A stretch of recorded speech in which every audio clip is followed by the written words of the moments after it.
Bom, pessoal, o Kelson me apresentou aí e eu tô aqui hoje para falar sobre curiosidade, né?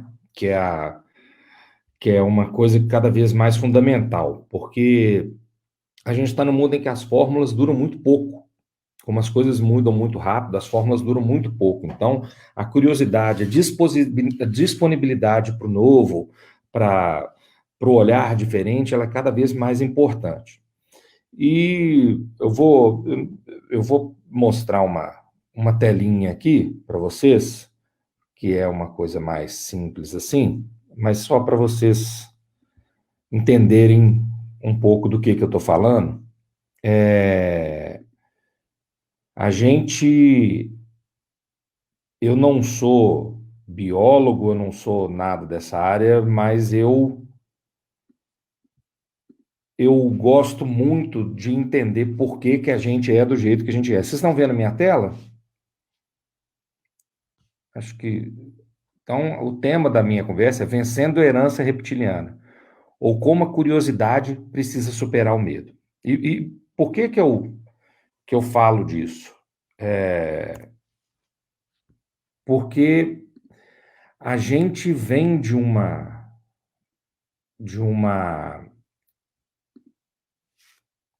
questão biológica, que é o seguinte: quais são os nossos três impulsos básicos? A gente tem o impulso de conseguir alimento, né, para poder seguir vivo, não virar alimento, né? A gente tem um instinto de preservação, a gente não quer morrer, e reproduzir a espécie, que é o sexo, né? Essas três coisas são as três coisas que movem a gente instintivamente. Ganhar dinheiro não é, ela entra na categoria conseguir comer, né? Mas é isso, a gente tem essas três coisas: me manter vivo no sentido de subsistência, me manter vivo no sentido de não ser morto pelo outro, de preservação, e reproduzir, né? Fazer sexo. E aí, o que acontece? Dessas três características, vamos pensar o que duas delas dizem. Que essa é uma herança reptiliana, uma herança de quando a gente, né, estava lá atrás na evolução. Para não morrer, eu tenho que estar escondido. Eu tenho que não ser visto. A melhor forma de não ser presa é ficar escondido. Para caçar, para comer, para me alimentar, também. Uma das melhores táticas que tem é não ser visto, porque se ele está me vendo vindo correndo lá de trás, ele foge.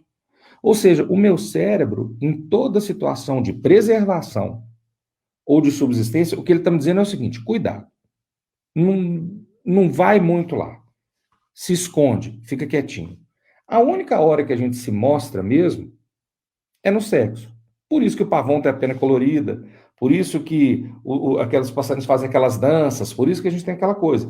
Então, na verdade, dos três instintos, dois estão dizendo fica escondido, fica quietinho, e o terceiro, que é ligado ao prazer, está dizendo opa, vai lá e se mostra. Quando a gente está no trabalho, a gente está muito mais ligado à preservação e à subsistência do que ao prazer. A gente tende a se esconder. É por isso que na aula, quando o professor pergunta, alguém sabe, e mesmo que você saiba, você tem medo de levantar a mão. Você fica naquela, eles vão rir de mim. Eu vou errar. O medo ali de ser, entre aspas, né, morto, é grande. E isso inibe a curiosidade. Se a gente quer ficar escondido, se a gente quer se preservar, isso inibe a curiosidade. Isso é muito ruim, isso é muito prejudicial para a gente. A curiosidade, ela é aquilo que te faz estar aberto para o jogo, estar aberto para o novo. Se você não é curioso, se você falar, isso aí não é para mim, você está simplesmente tirando uma parte do mundo da sua visão profissional. Eu brinco, e sempre brinquei, que você não precisa assistir a novela bíblica que está passando em tal lugar, mas precisa saber que ela existe. Você precisa saber que isso é uma tendência, você precisa saber que tem um público para isso. Você não precisa saber programar inteligência artificial. Você não precisa entender como mas você precisa saber que ela existe. Você precisa saber que tem uso. Você precisa ter o parceiro para fazer aquilo. Você tem que ser curioso. Como que eu posso fazer isso? Pô, eu não quero ter uma conta no TikTok. Mas como que funciona? Por que os meninos gostam tanto? Entendeu? Por que a galera está jogando o que está jogando? O que o esportes quer dizer? Essa curiosidade é que vai te deixar mais preparado para o que vem e para o que está acontecendo por aí. Eu tenho 49 anos e eu passei, para vocês terem uma ideia, quando eu formei, chegar no ano da minha formatura, chegaram os primeiros computadores da Federal.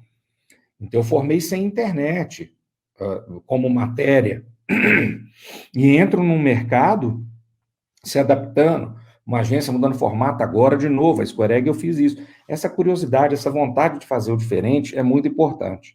E é ela que vai te manter vivo, porque o mundo não está nem aí se você está olhando para ele, ele vai mudando. E eu queria rapidamente mostrar um vídeo para vocês, eu não sei como é que eu estou de tempo, porque eu estou vendo o tempinho ali em cima, 18h40, mas não sei se conta com o Kelson ou não. Eu vou mostrar um vídeo para vocês muito rapidinho, que eu acho bem interessante, tá?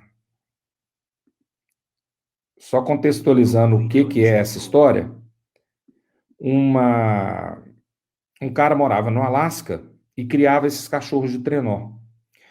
E é um vídeo antigo, tá, gente? E ele criava cachorros de trenó, e um dia ele está da janela de casa e ele vê um urso polar se aproximando.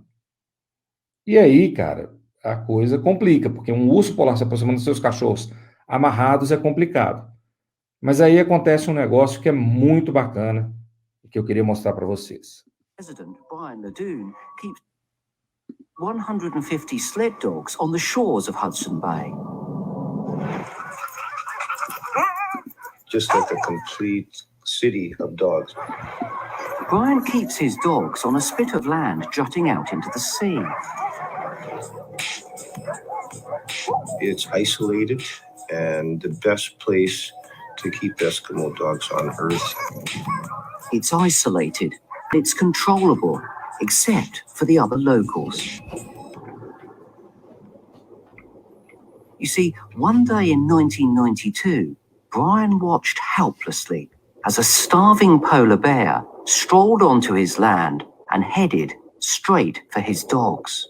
He knew all too well that bears regularly kill and eat dogs when they come into contact.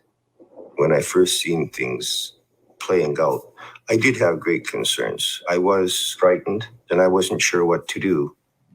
He was unable to move a muscle as half a ton of malnourished mega predator closed in on his faithful companions. Then, as these photos show, something truly unbelievable happened. The pair began to play. It is extraordinary to see them play together. Actually, you got a privileged position when you're right in the front row seat and you're watching them, and they're only like meters away from you. Amazingly, this particular bear started an annual ritual, returning to visit the dogs each year just before the sea freezes.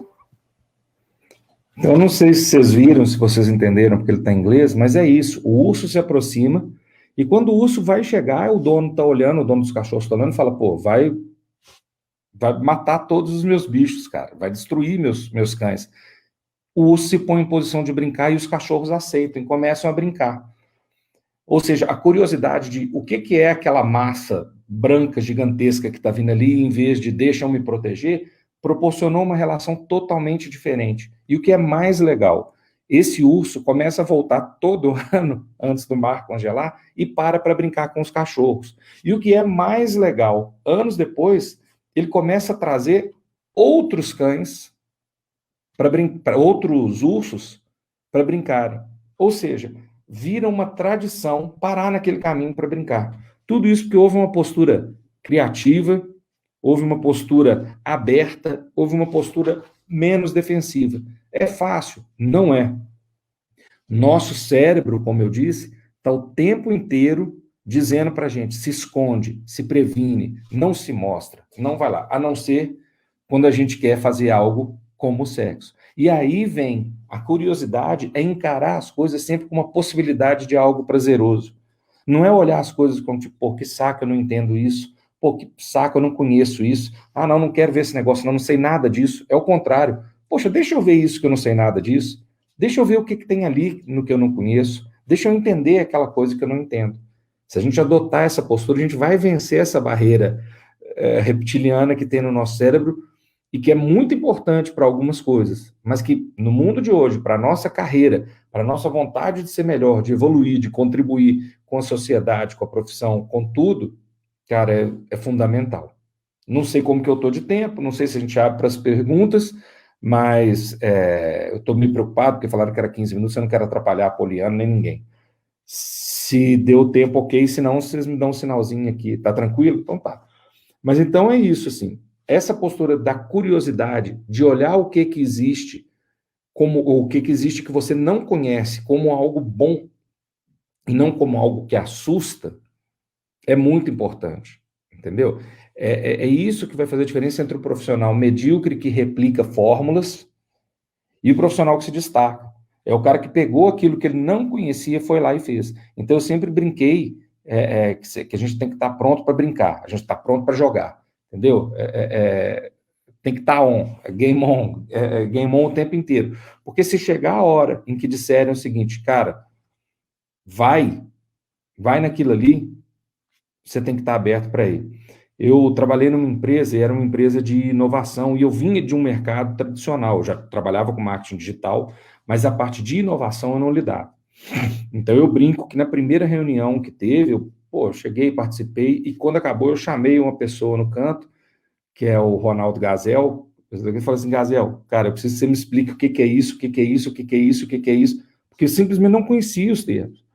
E fui me aprofundando naquilo, e isso virou minha profissão também, minha atividade também. Então, a gente tem que estar muito aberto e ter essa postura curiosa e não reativa, e não afastar, entendeu? Se vocês forem olhar, os grandes profissionais não são aqueles que executam a mesma coisa do mesmo jeito. A constância é fundamental para certas profissões. Mas quando a gente fala de comunicação, de arte, de tecnologia, de inovação, é o contrário. Se a gente não tiver essa postura curiosa, se a gente achar que a nossa resposta vai valer para sempre, que aquilo que a gente sabe, o que nos trouxe até aqui é o que vai nos levar adiante, isso é um puta de um erro, cara. O que nos trouxe até aqui foi muito importante até aqui. O que vai nos levar adiante é outra coisa. É outra descoberta, é algo que a gente não sabe ainda. Eu sempre que eu vou a uma faculdade, eu digo, falando especificamente de comunicação, que é a minha área, que é o seguinte, vocês estão no pior momento da comunicação. Ninguém sabe como é que as agências vão funcionar, a forma de remuneração mudou, os clientes querem integrado, mas a agência digital não entrega off, a agência off não entrega digital, igual, vocês estão entrando num momento zoado do mercado, é o pior momento do mercado. Ao mesmo tempo, vocês estão entrando no melhor momento do mercado, porque ele está aberto para novos formatos, ele está aberto para inovação, ele está aberto para você propor algo novo e que ainda não existe e que a gente não sabe se vai dar certo ou não, mas que há 10 anos você não podia propor, porque já tinha um formato estabelecido. Então, uma pergunta aqui, que é como você vê a relação entre ser curioso versus não achar que dá conta de avançar naquilo, que é a síndrome do impostor. Cara, eu acho que a síndrome do impostor é algo positivo. Eu tenho um caso, vocês são mais novos, não vão lembrar, mas tem um ator antigo chamado Cadu Moliterno, que ele acho que de Natal, e chamaram para ele fazia alguma coisinha no Rio, e chamaram ele para fazer uma novela. E ele tinha que fazer um papel de surfista. E os caras falaram, você é de Natal, você surfa, né? Eu falei, claro, surfo. E aí, depois disso, assim que ele saiu da entrevista, que ele pegou o papel, ele foi procurar um professor de surf, que ele nunca tinha entrado numa prancha. Nas primeiras cenas da novela, os caras viram, esse cara não surfa nada, mas ele já está aqui há 10 capítulos, vamos manter, e ele aprendeu a surfar e surfa até hoje. Depois fez uma série Juba e Lula, que era Armação Ilimitada e tal. Então, eu acho a síndrome do impostor muito importante, porque tem uma coisa que é dizer que não sabe e que não quer saber e que não entende é muito fechado. Eu acho que a gente não pode enganar os outros, a gente não pode dizer e falar, não, eu sou foda nisso, desculpa, eu sou fera nisso, sendo que não é. Mas esse negócio de falar assim, não, cara, eu conheço um pouco, sim. Não, vamos lá que eu vou pegar e vou fazer. Não, deixa eu ir atrás, deixa eu tentar. Isso para mim é muito importante, porque aí você se abre para aprender. E outra, hoje as relações são muito fluidas. Não deu certo, interrompe. Você pode não dar certo para você, para outra pessoa, mas eu acho que isso quando a gente contrata só especialistas, a gente perde o olhar fresco, a gente perde o olhar novo.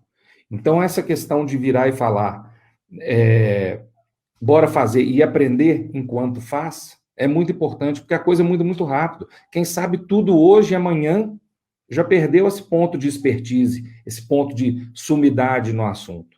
Então, cara, eu acho que não tenha medo, assim, entendeu? Assim, vai, e se você sentir que não dá conta de avançar, se você sentir que realmente não dá, aí você precisa ser o primeiro a gritar. Para mim, o único risco disso é você fingir que está gostando, entendendo, evoluindo e não estar. Mas você pegar e ir aprendendo enquanto faz, bicho, tá todo mundo aprendendo enquanto faz. Todo mundo. Quem diz que já sabe tudo hoje e que está fazendo com tudo que sabe, tá mentindo, tá te enganando. Tá todo mundo aprendendo enquanto faz. Não tem resposta para tudo ainda. E nem vai ter tão cedo.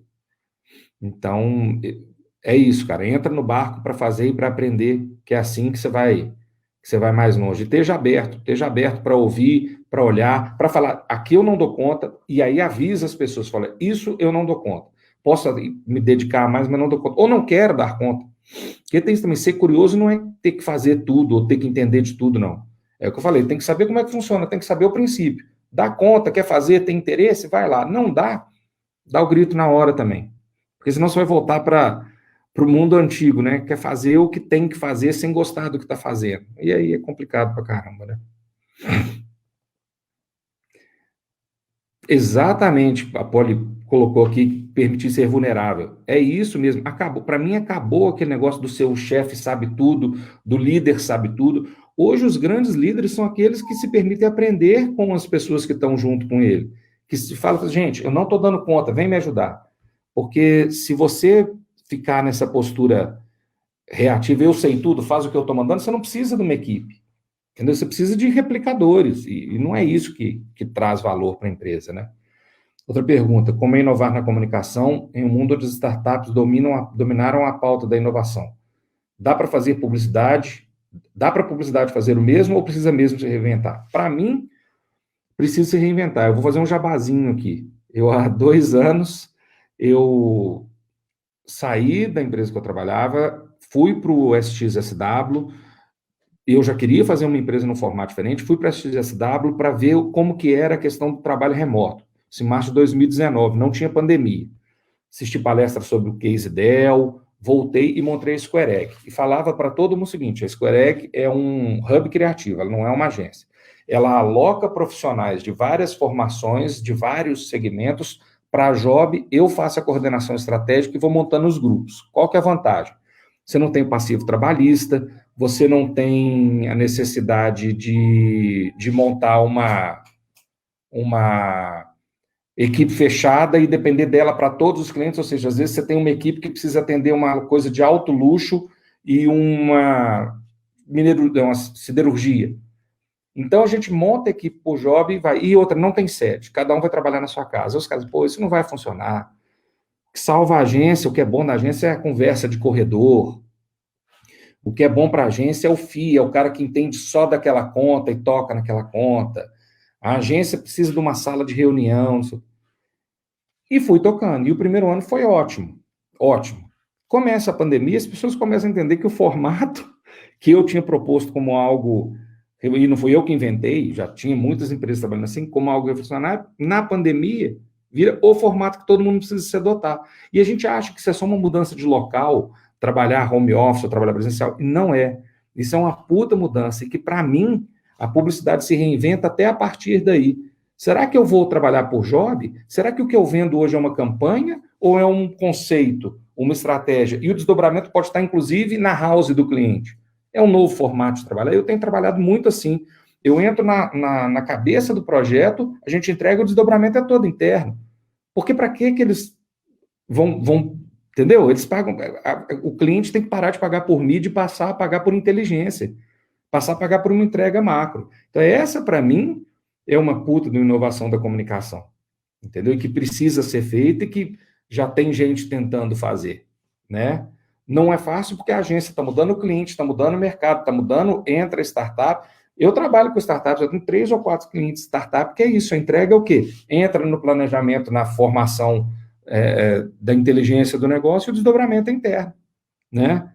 O que não vai acontecer, e isso é o que eu sempre falei, é o seguinte, você não consegue falar de quero inovar se você não quer mudar seu jeito de ser remunerado, de trabalhar, manter sua estrutura. Isso não tem jeito.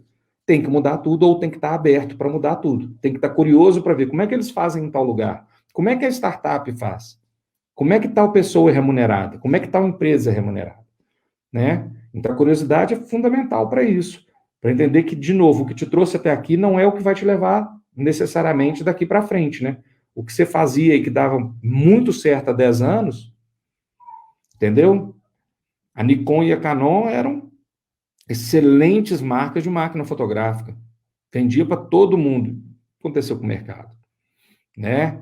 E com publicidade é a mesma coisa. Eu brinco que eu já passei por 2 ou 3 extinções de massa de função dentro da agência por causa das mudanças no mercado. E é isso. Ou a gente é curioso e tenta entender o novo momento e como que a gente pode mudar e liderar essa mudança, ou se adaptar a ela e seguir em frente, ou então acabou, você vai continuar vendendo máquina de escrever hoje, né? Não dá muito certo.